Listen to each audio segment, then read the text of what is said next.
Content Catchup. Hello, friends and enemies of the Content Catchup. Enemies? Friends and enemies. So, Bucks, story to our new intro. I always get caught up by saying ladies and gentlemen. And given that we now live in a world where we should be more, more aware of the fact that people don't always identify as men, male or female. Friends or enemies? Friends and fucking enemies. Welcome to episode 8 of the Content Catch-Up. Episode 9, you egg. Episode 9 of the egg. Content Catch-Up. Early egg. I can't keep up. That's how many episodes we're doing. Bucks, how the bloody hell are you? I'm great, Wallace. Thank you for asking. I'm going great because we just had a great guest. And your boy Ben Lawson Boy Ben. From the Bombers that we talk Lenny. about quite often. Lenny, as we found out he's called. He joined us, didn't he? Yeah, he did. Live from the Essendon Board Room. So, yeah.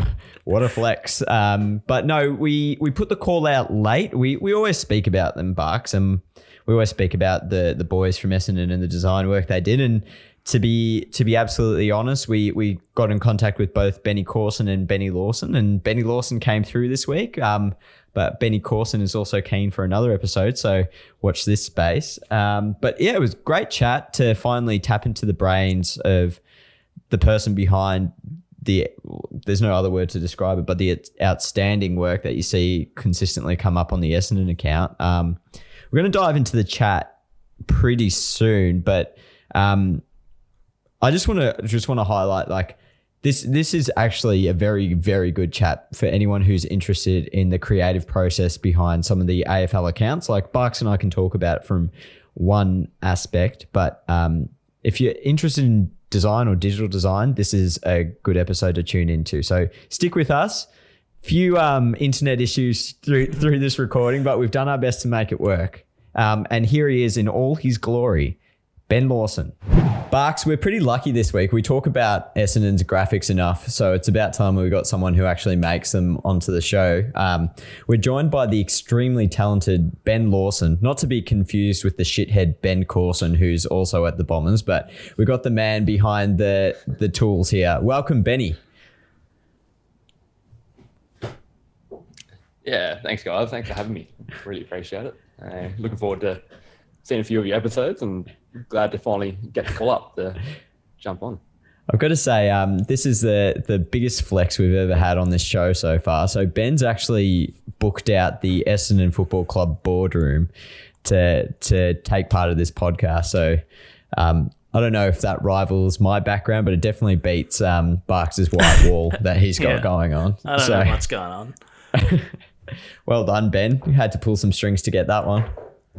Yeah, I wanted to jump on and try and have some kind of flex, I guess. Yeah, better than the shitstorm at what I have at my home at the moment. Just moved in, so boxes everywhere. So coming to work a bit better. Oh, I'm doing that as well soon, Ben, actually. We'll jump straight into, so something we like to do with all our guests, Ben, is something we call the 1 minute brief. That gives our listeners a bit of a view of who the hell we're talking to, basically. And I know Jules knows you. I think he called you Tossers last week because we talk about you so often. But look, crack on to the 1 minute brief. Do you have a nickname? Yeah, it depends who you talk to about what they call me. So Tosser. Playing local footy, you always get the standard tosser. Playing local footy, you cop the standard Lawso. At work, normally, for whatever reason, my PS4 username is kind of taking traction, and I get called Lenny Bawson. So basically, Lenny Lawson, but just reverse the first two letters. So, and then that's just kind of stemmed on, and Lenny is a bit of a popular one around at the moment, which is a bit of an unusual one to try and pick up. But yeah, that's about it. For nicknames, I reckon. Don't mind. Other Lenny. ones are probably not suitable for work, really. Or the podcast. Job title. So I'm pretty sure it's senior graphic and digital designer. So got to chuck the digital one in there to try and expand it out a bit. Absolutely. Do you have a favourite bit of content you've worked on over your years? Yeah. Oh, it's a hard one. I think everyone in the creative field, I think every time you start a new piece of artwork, you instantly hate everything else you do in the past, I think. That's true. I can remember the first I did for the Bombers, and I absolutely loved it. It was a Darcy Parish, what do you got, Rising Star, and I absolutely loved it. And I look back at it now and just cringe. But I think at the moment, my favourite at the moment would probably be the art creative I did for Trade Week last week. Not last week, sorry, last year. And the artwork and creative I did that kind of went with that. A lot of it kind of went unseen, unfortunately, as Trade Week goes. But that's just the footy world, isn't it? Yeah, it is. That's funny that you mentioned the things you do in the past about. I feel like so many people can relate about just hating what you see of yourself. I think it'd be rare to find someone that would love early stuff they've done. Do you have a best non-work skill? Yeah, 100%. I struggled with that one. I remember you sent me the questions last night, and I looked at it. I looked at my girlfriend, and I'm like, I don't know. I probably rate myself as a bit of a first-rate Reggie's defender, to be honest. Playing the ultimate Reggie's. Ultimate Reggie player, but just don't ask me to kick. So that's probably what personifies that kind of role. Because I reckon that'd be about it, really. Did your partner didn't give you any skills she rated you in? Oh, what'd she say? No compliments. Yeah. Jeez, that's rough. Yeah. She wasn't too. She wasn't too shining on me, to be honest. So, perfect opportunity to talk you up a bit, and then she just leaves you hanging. Just shot me down, literally. All right, we'll get stuck into a bit of what you do. Jules obviously gave you a nice little intro there, but I want to start really basic. I asked this question because I haven't done a lot of graphic design over my time, but for when I have, I feel like the biggest thing I struggle with is the sort of blank canvas projects where you can literally do anything. And I sort of just feel like I just trial and error stuff until I fluke something that looks good. And I wanted to ask you, if you've just got a blank canvas, do you have a process you like to go through, or is it a lot of it literally trial and error? Yeah, it's definitely a good point. I think with the working in a sporting industry in a club and AFL environment, it's so fast paced that you can't really sit down and spend a huge amount of time researching and trying to find that inspiration. But it is part of the process, though. I think you got to have to find that time, and whether it's just, I think a lot of my go-tos is normally like to sit down, have a cuppa, chuck some tunes on, and then just scope the internet for 5-10 minutes, see what I can find, whether it be, I think last year's trade week period, I was trying to figure out the direction I wanted to go for that, and I landed on a song I really like listening to, and I just happened to look at the album art, and I draw a lot of the inspiration off that, really, and didn't blatantly rip it off, of course, but just took the idea and just kind of expanded it, and that's how I kind of basically came up with the whole Trade Week creative from last year. So I think it's definitely comes down to a lot of trial and error, like you said, but you definitely can't spend too much time worrying about that. You just kind of got to pick yourself up and keep on going. What was the album out of interest? Good question. I actually don't remember what the song was called. I might have to try. I might try and draw it up and find it a bit later and send it over to you guys. That's cool. Have a look at a bit of a side-by-side comparison, maybe. Yeah.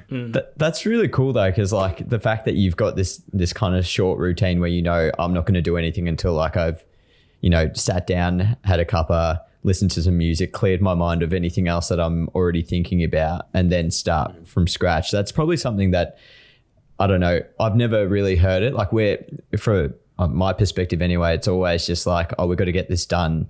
What's the easiest way or the fastest way we can get something done? Whereas like when you've got time to spend on something, like actually taking that time and doing that rather than rushing the process.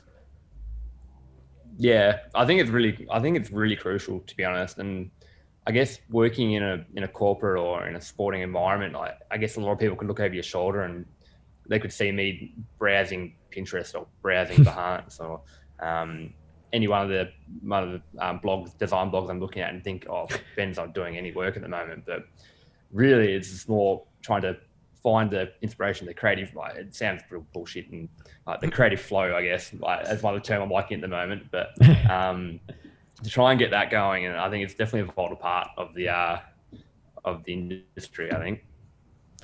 Absolutely, especially like you said, with footy, you're working on so many different things at once, and like to not get into the funk. And I think that's one thing that we really admire about your work in particular in Essendon, is that you never really have anything that looks exactly the same. But somehow it still feels Essendon. Yeah, it's a great theme. Like, yeah, that's a great point, Jules. Sorry to cut in. That nothing looks the same, but you see it and you're like, yeah, it's Essendon. Oh, I appreciate that, guys. It's something I'm definitely trying to create, like a uniform brand, I guess. And I think Essendon Footy Club being such a huge club in Australian sport, I think it's definitely a unique opportunity to try and you got to keep it much the same, considering that like two colours are red and black, really. And if you deviate from that any more, then next thing you know, you got St Kilda, or you got the Sydney Swans, or you got So I try and keep consistent, but I've kind of built a brand and I guess a workflow that I kind of look at the each piece I've done previously, and then I get into the new job and I try and look at the next piece. I'm like, all right, what do I like from that I can take in the next piece, and then rework it into a different form. And I think that kind of helps keep things consistent. So you look at all my last 6 months worth of work, and it all looks like, you put it side by side, and it all looks, oh yeah, that's Essendon Football Club. But you look at it individually, and it's like, okay, that's got its own identity as well. So that's basically what I'm trying to run with at the moment, and I feel like I hope it's paying off. But yeah. We talk about you every bloody week, so it's definitely paying off in our books. I appreciate that, boys. Yeah. I think that that's another good point, what you're saying with and Carlton's quite similar in this instance, from talking to our designers. Like, as soon as you stray away from navy blue, or in your case the red and black, not only do you risk going to, for us it's Geelong if we put too much white in, or Collingwood if we go black, and for you, like you said, St Kilda or Sydney. But the other side of it is that you've got to always uphold that, like the couple of the traditional elements that, are written into every fan's expectation of what something Essendon should look like, something Carlton should look like. And I guess that kind of, have you ever struggled with having gotten pushback from someone internally or externally going like, this just isn't fucking Essendon, this is great, but it's too far? And like, how do you deal with that to kind of get your vision forward in the end of the day? Yeah, I think there's definitely a lot of talking heads, I guess, at the footy club that can definitely want to have their ego kind of ego hurt, I guess, and try and solidify their point. And then I guess to the Bombers are such a huge entity in their own right. I guess I kind of fall back. You kind of brought that question up to me when I read that yesterday, and I remember walking down. I don't know if Jules, if you remember walking the club, you saw the Simon Madden quote. Yeah, that custodians had down in the gym, which is we are the custodians of the club, I guess. Yeah, we're just merely walking through it. I think it's along the lines, and I think that was more directed at the players, and I can understand why. But I think if you can still internalize that as an administrator or as a person of Essendon, like you guys got to really understand that, like, you're trying to put your best work forward for the club. That the club's always bigger than you, I guess. So. Yeah. Fuck. Have you been talking to the media coordinator before you jump on this? That was a very good answer. He's actually in front of Ben. They're actually in front of Ben. Like, pipe it down. Al Stewart's in the room giving you a serve. Got me a gunpoint at the moment. No, that is not taking anything away. That is like a very good point. That like your work kind of just your work will always last longer than you're there. So I guess that's important as well to remember from a designer or content perspective. Yeah, I think it's crucial for like especially like all creatives. You're definitely going to have pushback, and I think sometimes your toughest critic is yourself as well. So you got to make sure that I think working with a footy club, it definitely brings you can't have an ego, I guess, or you can have an ego, but you got to make sure it's not too visible. Yeah. No, it's a great point. And I was just thinking about using what colours you're allowed to use. Like I was going to throw in there, Jules sort of touched on it, but do you ever have these moments where you're like pissed off and you want to add like a fluoro green or something to go a bit crazy, and then you obviously can't? All the time. Always wanting to incorporate colour, and there's only so much you can use red and black and then not feel like you're it can be so frustrating. I try and use different elements in different ways, and to try and bring even the slightest bit of color. I think like if you're noticing, I've been using a lot of the holographic kind of sticker pack kind of trend at the moment, and just any way I can try and bring in a bit of color that can just make it's a little bit different. So yeah, I think you definitely a challenge. I think you guys do that very well with textures though. Like I think that's a way you can sort of cover that in a way, but I want to go. We'll hold you to your word of giving us that album cover, because I want to see what that looks like side by side. But going back to the traditional inspiration, I guess. Do you have any main accounts, maybe different sports in the States or anything like that you do? I guess draw inspiration from a lot, or have any favorite teams? Yeah. It's a fair few, to be honest. I'm not really an NBA fan, but a lot of the accounts I'm a big fan of, like Orlando Magic at the moment. They're just under there. I think his name's Tony. Could be wrong. I follow his. I actually follow his personal Twitter account now, and the work is absolutely incredible. What he can do is their graphics and everything is unbelievable, and I'm super envious of the catalog of images that NBA players get. Wish one day that AFL images were AFL just great, don't get me wrong, but having courtside photographers that close to the action is just it's unbelievable. I can't do that, but I think Orlando and Brooklyn are the two teams that I always have top of my list. Graphic design them wise. Like the Lakers as well. Outside of NBA, I'm a big fan of the Ferrari Formula One team at the moment, what they're doing on socials. I'm a big Formula One fan as well, big nuffy for the Daniel Ricciardo. So I'm a big fan of that and what they're kind of what they're trying to do with that platform, which has been in a traditional sense a bit slower to the party, I think. If you guys have noticed that, they're lot slower, a bit more traditionalist in that sense. Sorry, I was just going to say I don't follow it at all. So what are they doing? What do you love about that? I just feel like they just kind of finally come to the table. They realize that like social media and that platform is not going away, and Formula One teams are finally catching up to the fact that it's a platform that can really amplify the sport. Really, I'm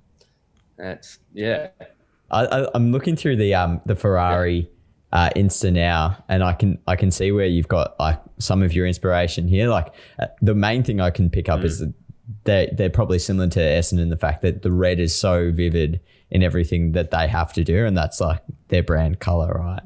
But like then simplifying a lot of the stuff by adding different elements in the background to make it pop. It's always cool to hear that question, because sometimes I feel like as like any content creators, you get so insular in what you're always looking at that you forget to look outside and find something new. And it it can be other sports. Like Barks is pretty big into NBA. I'm pretty big at looking at NFL. But then if you forget that if you're just looking at that, that's all you're ever going to see. So like expanding to other sports like tennis, F1, stuff you wouldn't typically watch, you're going to find a whole bunch of new people that are doing great things. yeah, it's not even sport really. Like you can interpret a variety of different things outside the world, and you can take it and run really. Different. I'm constantly on different design blogs, and a lot of the time it's more like even just packaging design, even architecture. Like you can draw things from, which is it's an open book really. Yeah, that's awesome, man. What are a couple of, if we're gonna get your top 3 design sites that you go to, so our listeners can have a squiz and maybe see what you're looking at? Yeah, I definitely can. I'll probably send them across to you. A couple of them like standard. I think one of them is design. I can't even say the word. Design inspiration, I think it's called. Yeah. That's a pretty good one. I'm always on Pinterest, to be honest, like the 18-year-old teenage girl I am. But,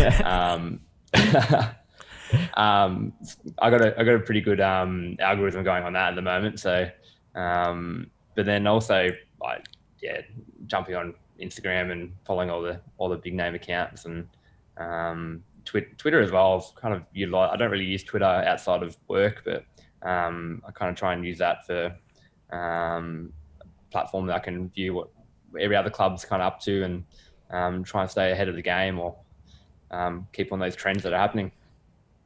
Yeah, absolutely, man. Like I think from every designer that I've ever spoken to, there's no shame in using Pinterest, because it's free. It's like free money, right? Like there's just so much stuff there that you can easily pull in together. And I'm sure your like wedding planning board is going well too for when that happens. Maybe you need to show that to your girlfriend so she thinks of something nice to say. Yeah. Wedding planning, festival outfits, you know. 2 key areas of Pinterest. Yeah.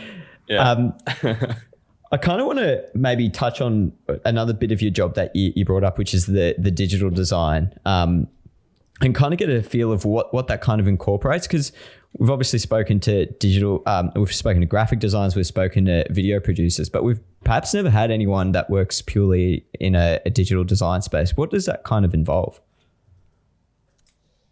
Yeah, it's an interesting one. I think besides it's a title, it's kind of, I guess, the broad spectrum of what we do at the club. So working in the digital space, working with like the video boys, the content, the website, but then also kind of the graphic field kind of expands into I guess digital also, like the game day experience, like the game day activations, the big screens, I haven't ventured into the LEDs just yet.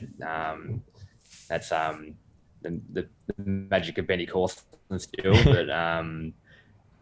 but then you mentioned the graphic side, the print side of working with the corporate hospitality services, like the many menus they need printed out, the place cards, and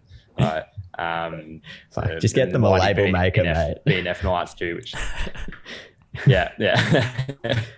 And then the numerous events that come and go during a season. So I guess it's a title that I guess a title that kind of helps cover all bases really.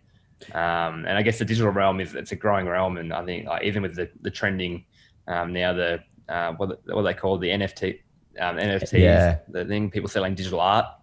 I think it's an interesting time to be around in a graphic design or creative space, I think.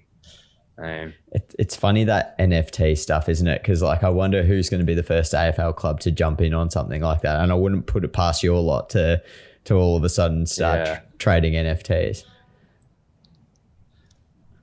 I just have to give that a Google. I've raised the question a couple of times. It's early on. It's just more. It's if you don't know, I think Triple J might have had a brief discussion on what they are, or like an ABC or something, did something like that. But it's kind of similar to the someone was Top selling Shot sorry, Benny. It's kind of similar to Top Shot NBA cards. Like it's a digital piece of art that you own you own a code to essentially. God, it's real 2021 shit. Yeah, that's pretty much it. Like I think, like today I saw someone selling a single red pixel And I think it's on auction at the moment, and it's selling for like $90,000. I think I'll get the exact figure, but like it's something absurd. Oh dear. It's hilarious.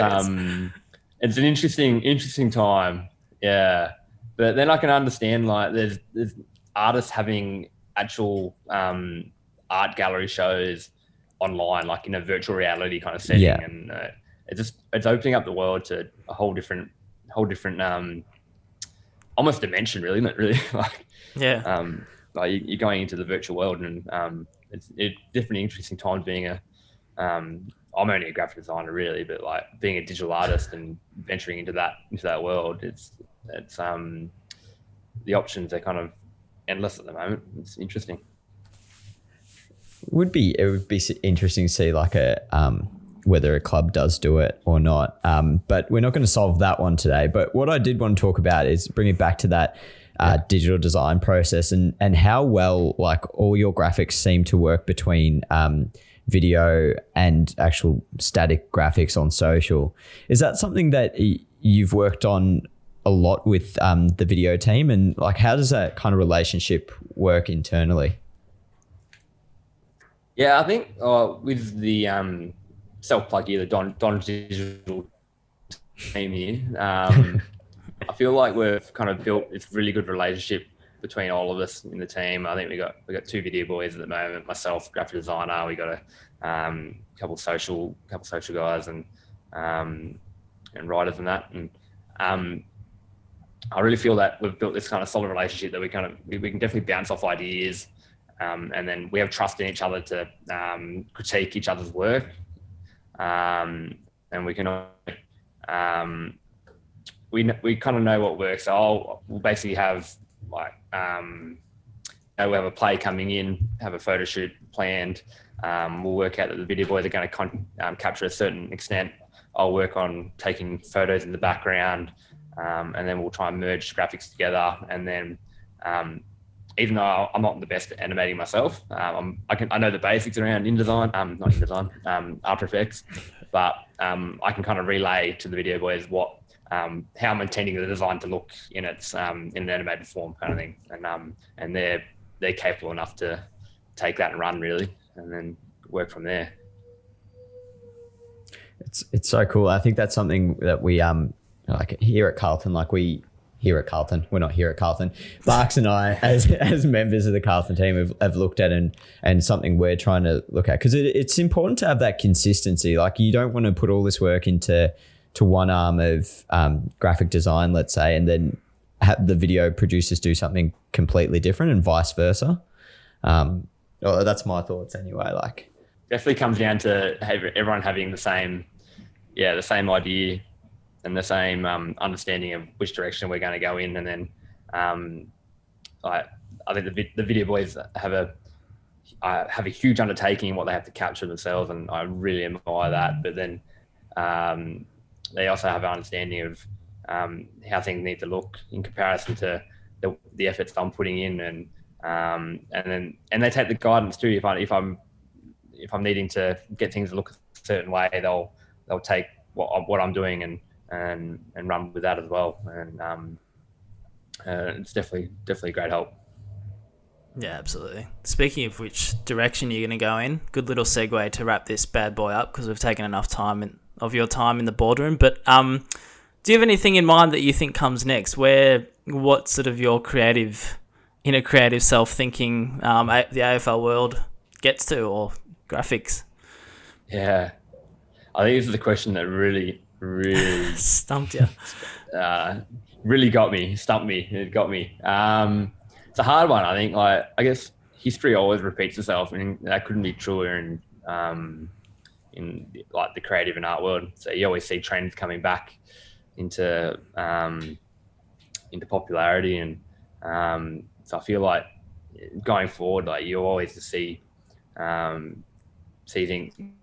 coming back that were, like, gradients for one, I guess. Like you see that a couple of years ago, gradients were non-existent, and people used to almost go, "Oh, yuck, can't do that." And then now they're coming back in with a vengeance. So yeah, going forward, I feel like I feel like the AFL was definitely going to try and get into more of the art space, really. I feel like the nature of the footy club being like the sport club, it's rough and it's tough, and it doesn't need to be that anymore.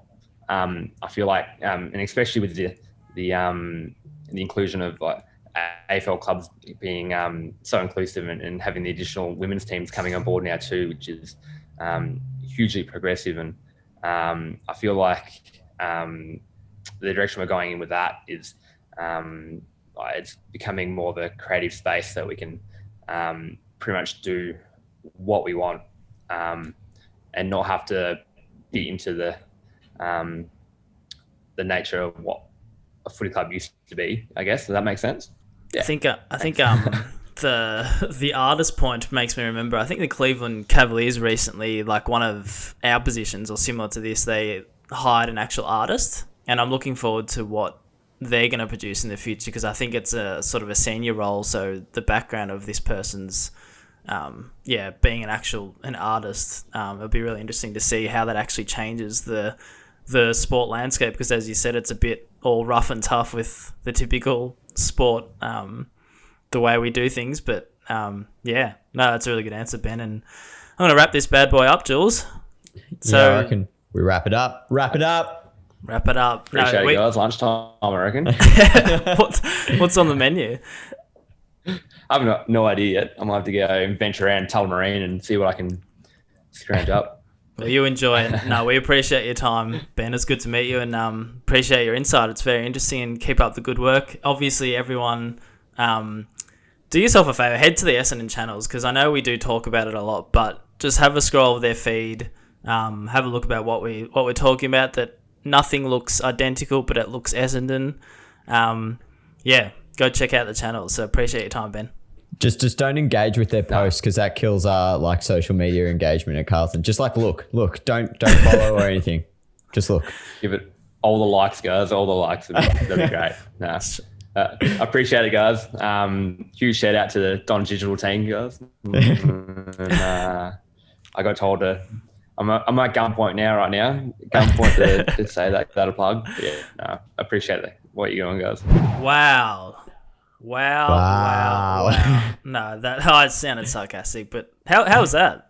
I think that was really cool. I think it was pretty interesting just to hear from the normality of scrolling for inspiration on all the websites I'm sure a lot of the designers out there are familiar with, and also just when he does have a blank canvas, he just stops, makes himself a cuppa, like we all can relate to, puts on some music, and that's how he gets going. I love that. I think that was one of my favorite parts of the interview, to be honest with you, is just hearing that, like, when we're talking, we always talk about sports accounts. Excuse me again, shut something in my throat for the second week in a row. We always talk about sports accounts for inspiration, but we really should look further than just that, because we're inspired from so many different things like music or art, but Ben brought up the example of architecture. Like, there's no reason you can't implement aspects of that or something that they're doing into the work that you're doing. Or like package design or label. Package design, yeah. He said he's on whatever website he might be on. He'll just see things like, architecture, package design, label design, just how it all works. And I'm very guilty of that. I'll shout out our mate Cripsy, because I don't know if it was over my account or Content Catchup account, but he told me to stop talking about NBA, because I just look naturally, I just look at NBA for most things unintentionally, but I should probably look at dog bed creators, I don't know, look at something random. What the fuck are you I saw on a about? dog bed.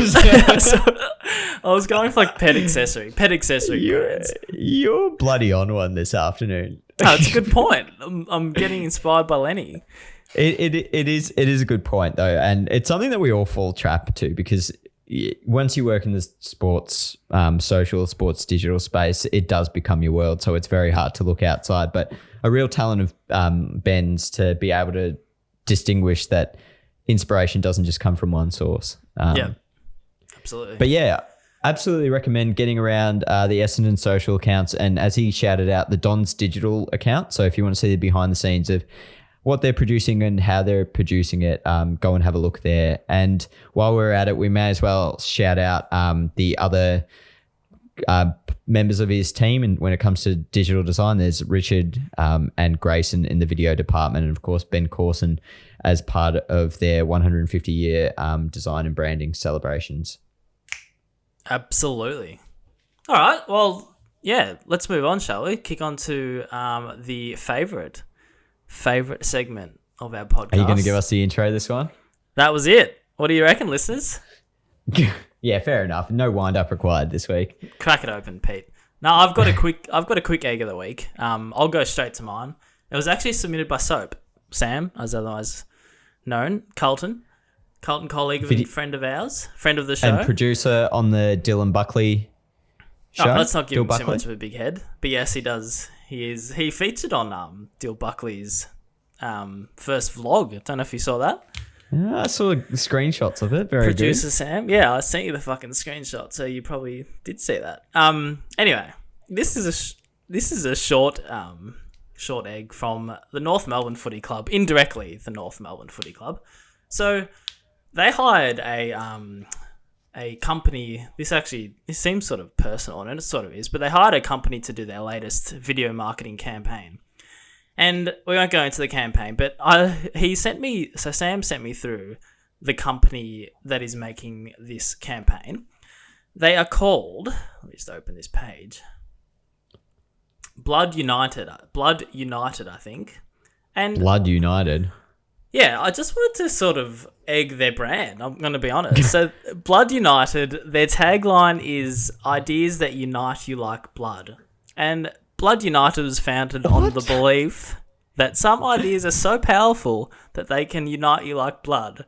Is that not the weirdest tagline and branding you've heard of a creative agency? Actual fuck. So that whoever you are. Oh my God. Like, I admit you never want to burn a bridge in this world, but True. You know what though? They could do outstanding work, and it's not everything, but it is worthy of an egg. So thank you, Soap, for that submission. Very egg worthy.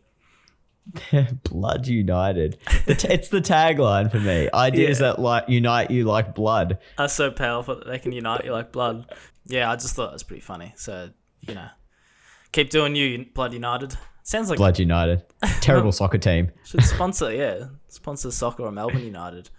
All right. Well, you've got nothing for us, Jules, so thanks for joining me. Yeah, I don't have a lot this week. Sorry, crew. I just came to the table with the guest for the third time this season. Wow. Anyway, it's not a competition. All right.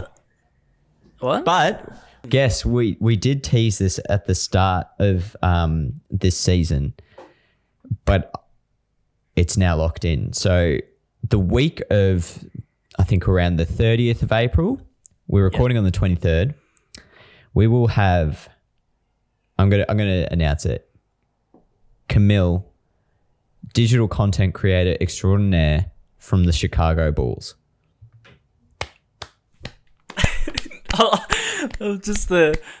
We all felt that. It was just the moment that we all thought, okay, let's give this a silent. Okay. Shh. Just a bit of hush. And if we have our way, I'm going to ask him about Benny the Bull and see if we can get him on the show. That was without the doubt the creepiest thing you've ever done on this podcast, and that's saying a lot. I'm going to wrap us up because I'm sick of looking at your face, Jules. Thank you for everyone. It's been a pleasure. Thanks, Benny, for jumping on. Thanks, Barks, for being you. And Mr. Barker, I'll see you in the playground afterwards. We're going to fucking thrash this out. You really just stole my outro. I said I'm going to wrap this bad boy up, and then you just overpowered me. Nah, see ya. See ya.